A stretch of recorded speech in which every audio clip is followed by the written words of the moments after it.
Congo France.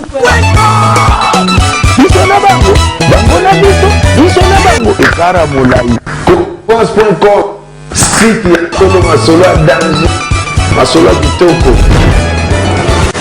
CongoFrance.com. Messieurs, chers internautes de Congo France, merci de nous faire encore une fois plus confiance. Voilà, nous sommes encore venus chez vous, mesdames et messieurs, avec ce nouveau numéro. Vous tous qui êtes branchés, bien sûr, sur www.congofrance.com et tous les amis des Franck Stema éparpillés à travers le monde. Merci à vous. Merci de nous renouveler encore votre confiance. Mesdames et messieurs, jour pour jour, ça fait 6 ans depuis que l'artiste comédien Sans Souci d'Afrique nous a quittés. Donc voilà, on va essayer de parler de cette icône de la culture congolaise. Mesdames et messieurs, il n'est plus avec nous, mais il a laissé, bien sûr, il vit à travers ses œuvres. C'est quelqu'un qui a fait aussi beaucoup de choses. Le théâtre comme dans Mwandenge Moroboye, c'est-à-dire qu'il faut un théâtre comme le rôle musicien, un théâtre comme Moroboye Batou, un théâtre il faut accompagner ça n'importe quoi. Théâtre, en vrai sens du mot, et Zoé Banassou vraiment qui est un artiste comédien et qui ne l'est pas. Aujourd'hui, on va recevoir un jeune. C'est vraiment quelqu'un qui travaille bien, qui fait bien son travail.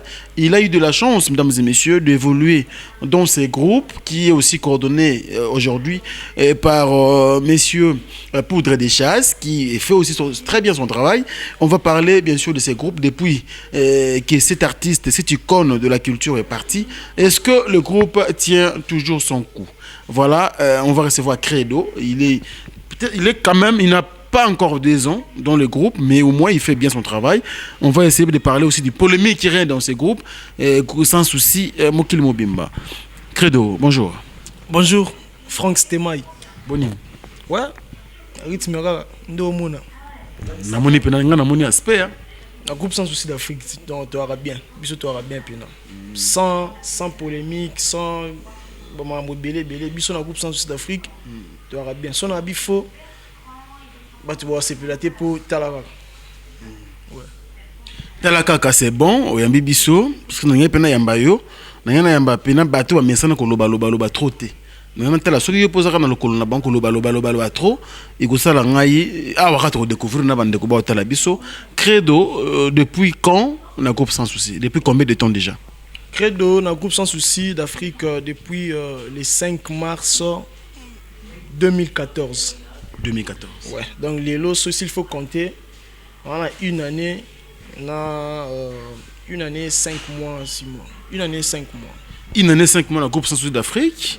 Mais déjà, vous jouez le rôle principal, vous avez sur le devant. Pourquoi? Parce que tu occupes la maboke, comme PDP, comme trop. Vous avez PD à président, vous Simba qui c'est pour le président. Comment vous avez asiko, vous avez umeli wana, vous avez belé, vous avez un rôle principal.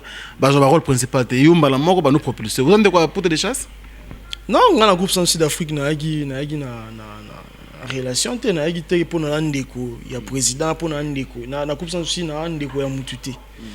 Ko jouer, on a lobaka et logo e côté la mutu, koleka musana yo ezati.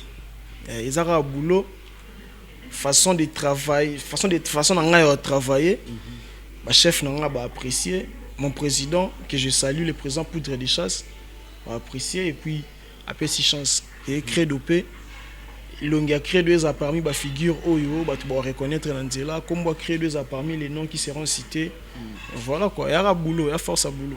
Alors Credo zo go théâtre wapi non na pesa pena go sa théâtre. Bon là au départ déjà na bandi théâtre na 2005. Oui.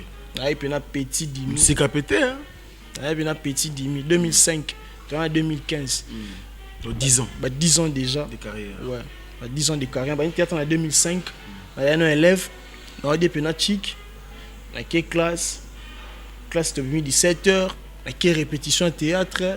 Ils ont parlé à 22h, 23h. Papa Boy pour fumer là, porte. Ils ont la place où tu rentres, d'où tu viens. Donc, le théâtre est moi mouké. Si on a évolué dans le groupe, on a évolué dans le Cosmos, on a évolué à travers la Mindono. Si les loyaux, groupe Sans Souci d'Afrique, place où tu vas avoir vie. Place où ouais, créer la vie. Pour répondre à la question, je t'appelle un goût à théâtre. Na mutu na nota à théâtre trop. Pour ne pas dire que mutu tel ne idole na nga, mutu tel ne appelle un goûter. Nga tala ba tout. Et na ya lo mona sepela nango. Donc ça quoi moi dans mon ya passion. Ya passion. Ya passion, ya vraiment passion. Donc ça on mutu mo taper sur goût bon na koma pika donc au bout de mo ça na quoi théâtre. Te nga muta pesi nga gwa théâtre ati. Muta pesi nga gwa théâtre ati. Ya passion nango. Passion en ça qui est na banda Hollande na théâtre et je regarde tout le monde, je regarde tous les groupes. Ya onde ça là qui est na ça pe boulot na nga po inspiration na nga pe na zo ngo pe na ba groupe ebele. Muta pesi nga goût ya théâtre alati. Alors, Credo, tant que tu es théâtre, c'est vrai, on a depuis Kala, depuis ton enfance. Tant que tu es théâtre, Credo à l'aise dans groupe, dans rôle nini, so non rôle boy. Ndéo nazara moi à l'aise et puis na incarne rango bien. Yo ningi zara plus ce rôle nini. Artiste pour un rôle ta. Donc jouer père au jouer. Ouais. Oh. Mais y a on ba tangi ça bisoti. Na groupe sans formation to zo rande yango wana. Donc tant que le théâtre on a ina créer nga ki na moko boye tout ça créer nga on a tangi côté mo yo tangi no to aux comme clair cause de formation na groupe sans souci. Nga na uta inati. Na fréquenter inati na bi couleur ya porte ya inati. Ina nga na minute ya groupe sans souci d'Afrique. Yango donc muto na ina ba artiste na biso ina bo sala boulot na bino bien mais ya lokwa mutu oyo ana otanga na auto école otanga na auto école ba na carte na pali sko nga na carte na pali na ye ko la sko carte na biso ya pali bilo musu pe oye baté bilo musu ba comme ba théorie par exemple yo ba mo pratique ba nini mon groupe sans souci c'est une école et à souka na école vous idée dans souka na école. Alors tant que artiste na ngi pena donc bando baza moi rolala lokwa ba Didi Pumba mon boss Josué, merci à toi papa na Joyce Dipumba, merci de nous suivre, pourquoi pas Junior Bookson Bukasa ou d'être Nakin en provenance du Suède dans un épisode déjà Awad donc déjà na pourquoi na zomo na Bookson na récupérer pe yanga ba basket yanga ba Jordan et ça nga pe bien. Merci également na bande kutu ba tala biso ba partenaires surtout comme l'ONG Campus de la Santé à Dr Congo ici qui bande kutu ba travailler comme ba Papson ba vraiment belé ba lingara toujours au travail na biso bo ça biso bien DKL of Sweden DKL of Sweden yep azo comme bientôt partenaire à Frank Stema il ça bien Diamond Golding, pourquoi pas la cellule vraie valeur sûre Eric Pana ba ali ba J.R. Molicho bazali ba on va soutenir Frank Stema vraiment na marambutu o ya ça biso bien et puis nous ça la bande ko na otangelo comme plaisir le quoi ba no le kit black dedans yesu na bi no ko na aucun fête samedi tout ça jeudi lobi na tona na zuba plan na kimba moko événement ça biso bi ba new look Fiston Bowell nango ça bango plaisir ba international wana incarner nga na rôle à papa parce que les artistes les gens le trop je voulais ce que ba mon na ce qui groupe sans souci ngo le baiser école tout vivre vraiment ensemble les bandes à travers le monde là tu suivi à travers le monde et puis awa eza pena qui tala tala ya mboko ya monde ba hotala yo to banana rôle qui ya papa incarner biso na rôle wana pour 30 secondes. Bon ngi nazo yebate ozo senga kibotata biso na batango na babels toziba na mike tozo bukoko bamanga na bekolo ya bamupe na badardin simba Newman mon ami kuji merci donc merci alors qu'est-ce qu'on a rôle il y a na pona rôle nini ya marambo yango marambo comme ya te tsenga na pona po musoro yo sa tricage au poni oyo za vraiment à l'estro to que sikoyo na mutaliboma juste le bela mutaliboma quel est matin Jaël to mama nakoboma ye nakoboma ye Jaël c'était mai nakoboma yo Jaël to eloko yo déjà eloko na minute oyo eloko yo yango nde ekangi kin na minute oyo bana poto ba batala groupe sans souci na canal sat ba batala biso na ba net ba bi ke Jaël to mama nakoboma ye yo nakoboma tango to simba kisi so mais comment on peut sixer na yo clarté te ya biso ya nzambi ngai na secret moko o isala ke na évoluer bien secret na liboso et à travail ya mi balé à travail mi ça tu à travail Donc les 3 wana ezongi kaka na c'est pas possible. Donc on a 3 secrets où ça là que non ozala oyoza il y a liboso nini travail ya mibale travail ya misato travail donc ça na secret moko travail boulot Credo on va évoluer ngai na relaise te sona travailler te est-ce que au conseil absolument mobo mokil mobimba sans souci salaka na ba pièce sur le cas où ça là que non et cartonnage c'est vrai tant boyaka bo revoir pas mon image je crois. Alors moi le moment qui sans souci tout mais quand on vivre na bande ko batala biso na mokil mobimba awa ba mo na pena ndeko wana suka zala ke lelo parce que lelo atikala pena icône. Père son âme, les fondateurs les maréchal sans souci d'Afrique ba bato o ba pesa biso ba rêve mo boyi malgré que on avait groupe sans souci d'Afrique il y a ça là déjà été voilà donc Père son âme na c'est là na pièce mo inspirant un peu pour la bête à Jaël to maman na robomaï masculin féminin bah tu m'as dit bah la pièce on a baby maréchal bon na foule masculin féminin et ça là on a su qu'on a bien voilà moi le beline ko yelo pi muke tout c'est comme muke nabi ko za mo makas na et le bilan maréchal sans souci d'Afrique déjà au départ Azara yi moko donc ba talent oyaye azana ngo ayi akenda nango voilà atikela biso ka na école voilà donc on sent si moko de abimi ça la lokola ye azara na bien na groupe parce que nous maintenant abima te na image à vie te mabi ata wa bengi maréchal na Congo tozana ba maréchal combien ni balé na président na théâtre na comédie siko. Alors on va évoluer. Pour une photo lukela ya mi balé. Ya mi balé sko zanan. On va évoluer na tuna ki wa question moko. On oublie bien que yo secret nous a travail. Tu penses que batundeko o bazawana o yo kuti. Basali ba 5 ans, ba musu 6 ans, ba musu 7 ans na groupe sans souci. Yo kuti bango lelo, tu penses que bana travail te yo yemba mo ko brûler ba étape.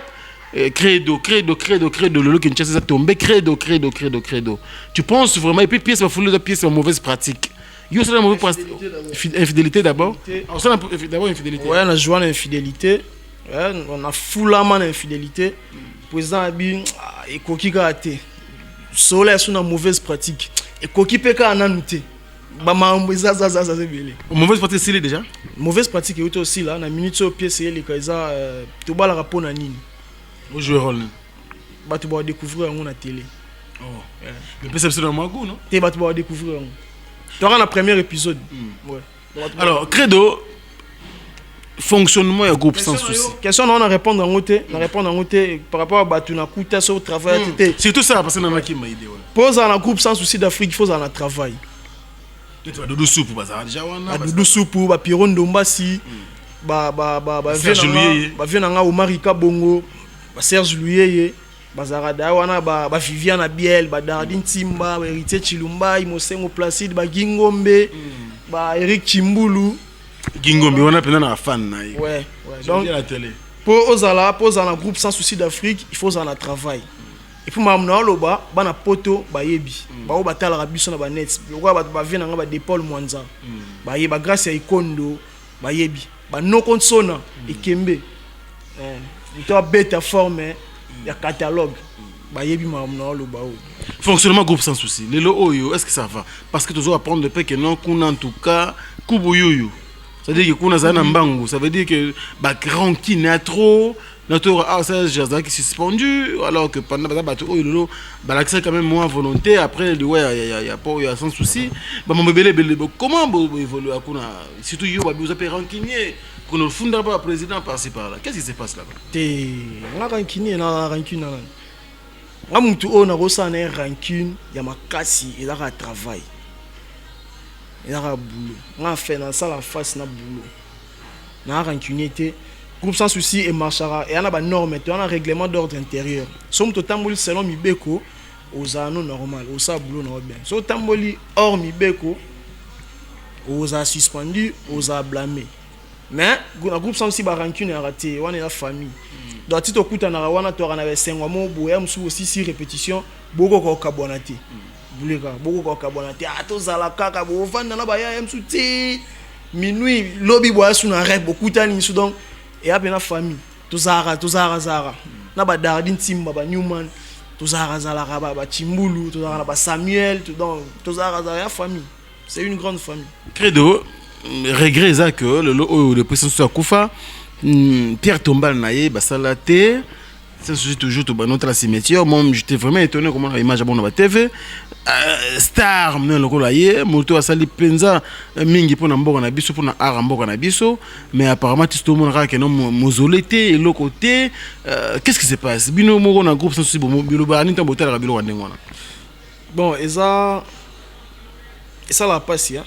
Ça la passe. Parce que le groupe sans souci, tout se débrouille avant. On a un président a un projet Moko, on a dévoilé, on a un internaute, on a dévoilé, on a une surprise. Le président a un projet pour la tombe, pour la tombe, il y a maréchal sans souci d'Afrique. Mais aussi, le gouvernement a biso à Congo, il faut aider biso. On dirait, valoriser la mingi, côté la musique, côté Bali.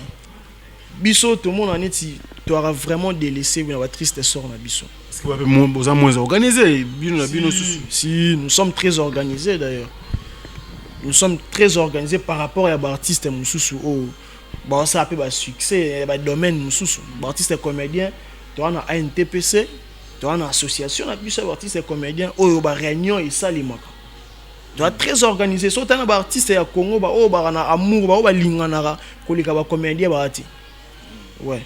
Alors, message nous lancer parce que on a une équipe n'a pas si on est touché nga na bandeko ba hôtel biso par rapport d'abord à Likambo wana sans Sud Afrique les lots sur bande battle image on a je connais au Tchela bango prochainement sur battle image ya cimetière sans suffisamment pas si pe mawa tout le monde maman Mado je crois maman moi sinaye allez là qui moi mingi na ba image yo moi tant qu'artiste au évoluer na ta groupe oyo kondo sans Sud la bino tu peux lancer quel message na bandeko ba hôtel biso bon bandeko ba hôtel biso to senga bango soutien parce que tu as ma coquille au sala et logo moko mais tu as ma coquille au sala nyon sorti tu as une organisation au biso to sala pour na tombe ya maréchal mais besoin na biso goza mingi mais fond na biso moyen na biso et oza limité donc tu senga bango soutien ba soutenir biso et ça biso bien et puis tu bossa na télé maréchal sans souci c'est un grand nom. Il y a théâtre congolais. Il y a culture congolaise. C'est un grand nom, Oyo. Tilelo, 6 ans depuis sa mort, mais groupe sans souci d'Afrique et évolué normalement. Na Bokasi à présent, il poudre de chasse. Et les leaders, les raïs, Talasco, tu as 6 ans. Tu as Koufa 6 ans. Groupe est évolué.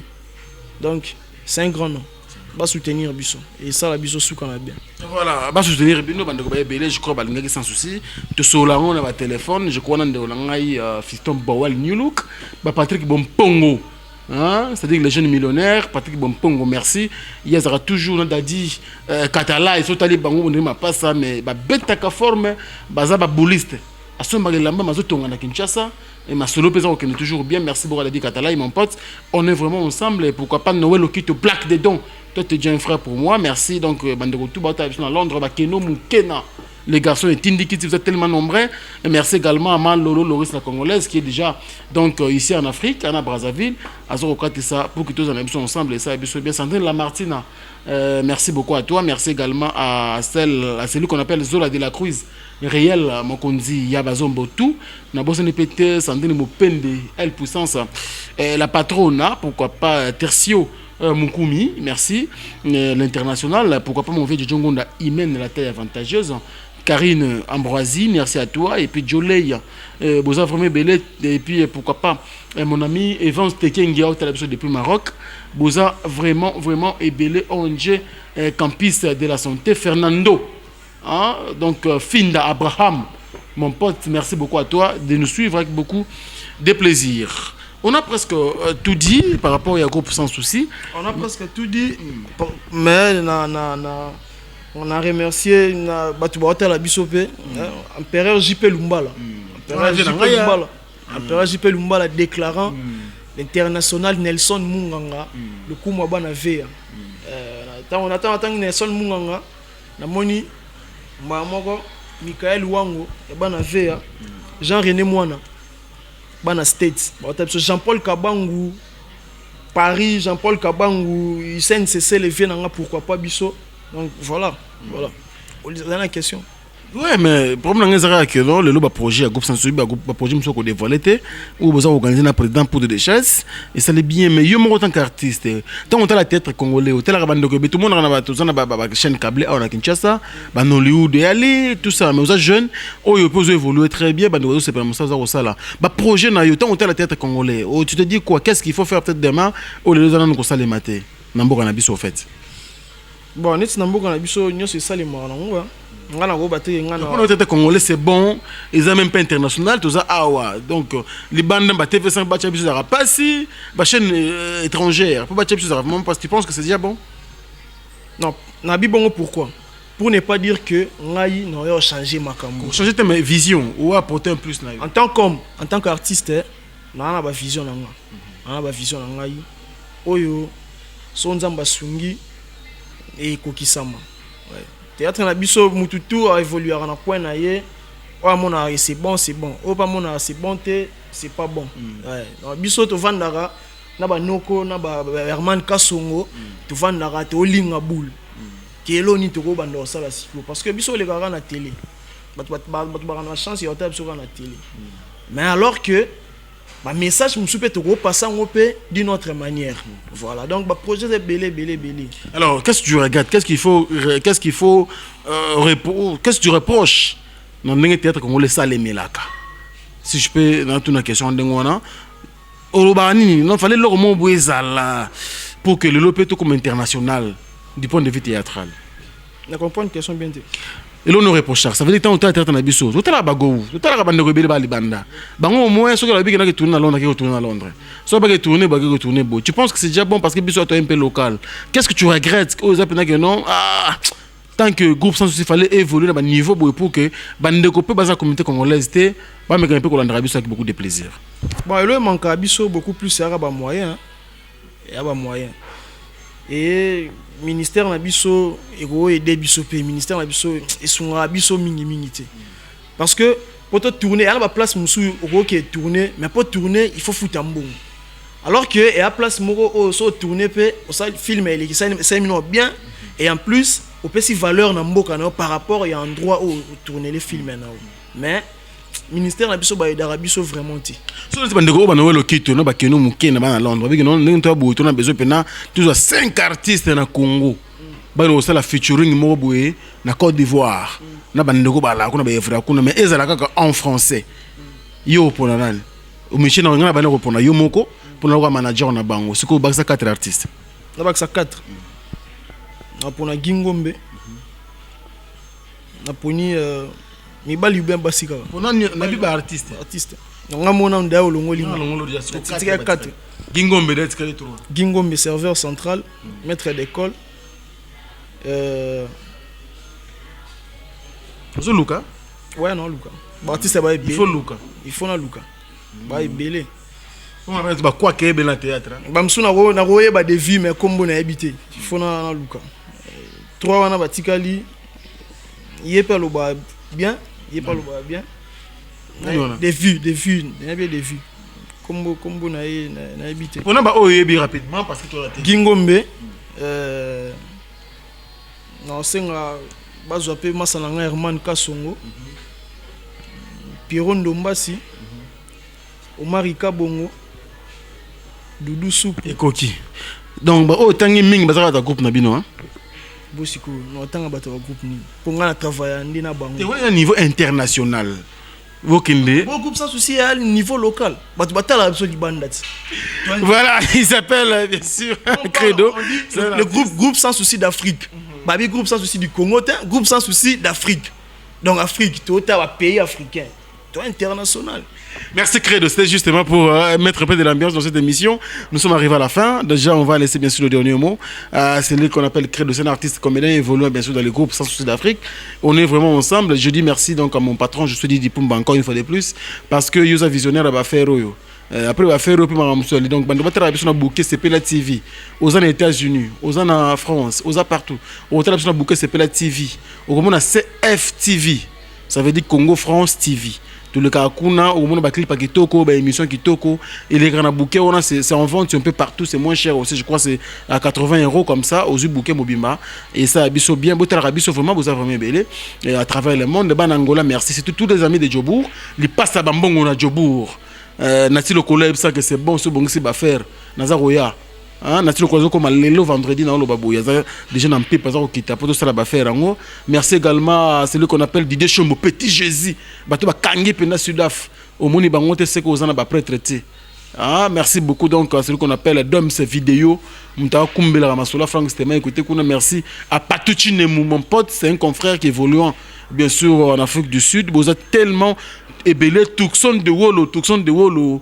National dans les morts, on a senti que c'est bon. Donc d'ici le 15 août, dans en Afrique du Sud, Bandera Djobour, en tout cas BBC de Djobour, merci pour le soutien des gens rassurés, Batokenon, Franck Stéma Zaroya avec beaucoup de plaisir. J'arrive, et que ça a bien pour 2 semaines pour que tu fêtes Inana Congo France na Kinshasa. Merci na Bandeko tout fait dans chez Tembaka Yembe. Merci beaucoup na soutien, merci na Bandeko tout à Djobour en tout cas. Et puis famille Kik Kunguru, merci beaucoup Nabino. Lydie Kik, Jennifer Kik, vous avez vraiment ébélé. Qu'on a beau la bise, en tout cas je serai là pour que tu évolues ma selon Kitoko. Crée de nous sommes arrivés à la fin. Peut-être un message que tu peux lancer, un dernier mot, une question que je n'ai pas posée, on va répondre bateau. Oui, c'est un message. Je te laisse 1 minute pour moi condenser Baïdena. D'abord, je vais commencer par remercier Congo France. Appelle Congo France, merci. Franck Stema, merci vraiment. Vous avez interview, on a parlé, donc je ne m'attendais pas. Donc, on a parlé, et ça a bien plaisir à tout. Je vous remercie. Et Credo Yeyo. Credo Mukanda Yeyo. Artiste Nabino Yeyo.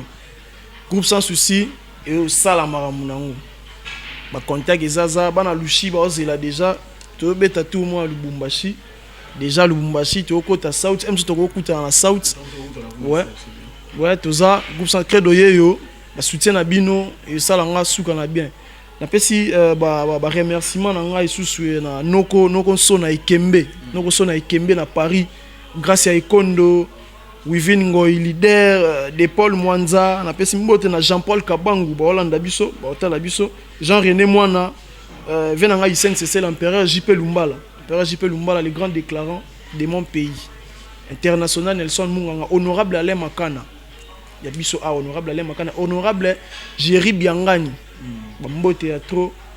Voilà quoi. Merci beaucoup. J'ai oublié peut-être pour me contacter.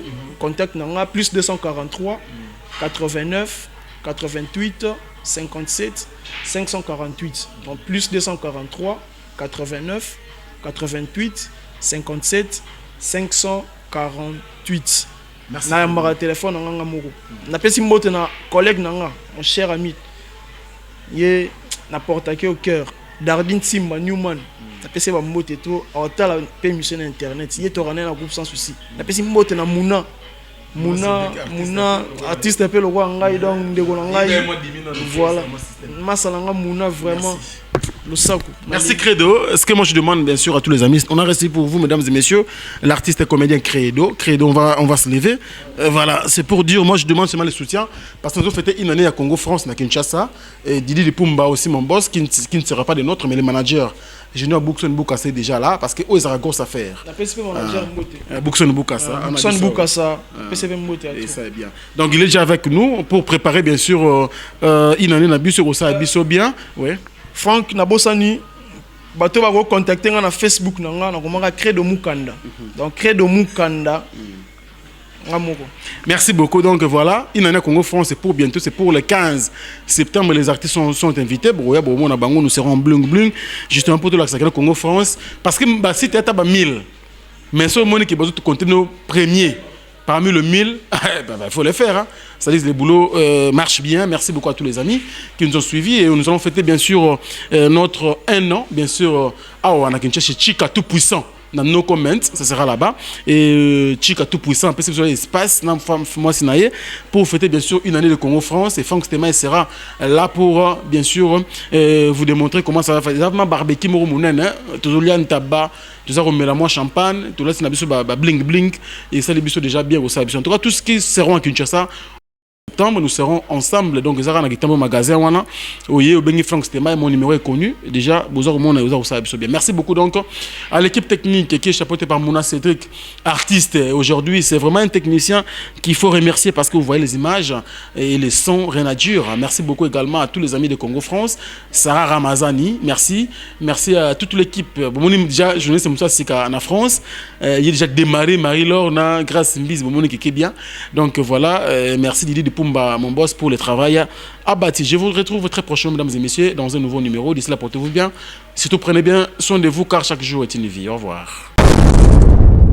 Congo France.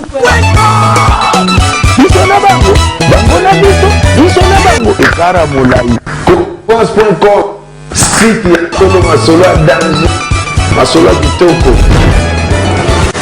CongoFrance.com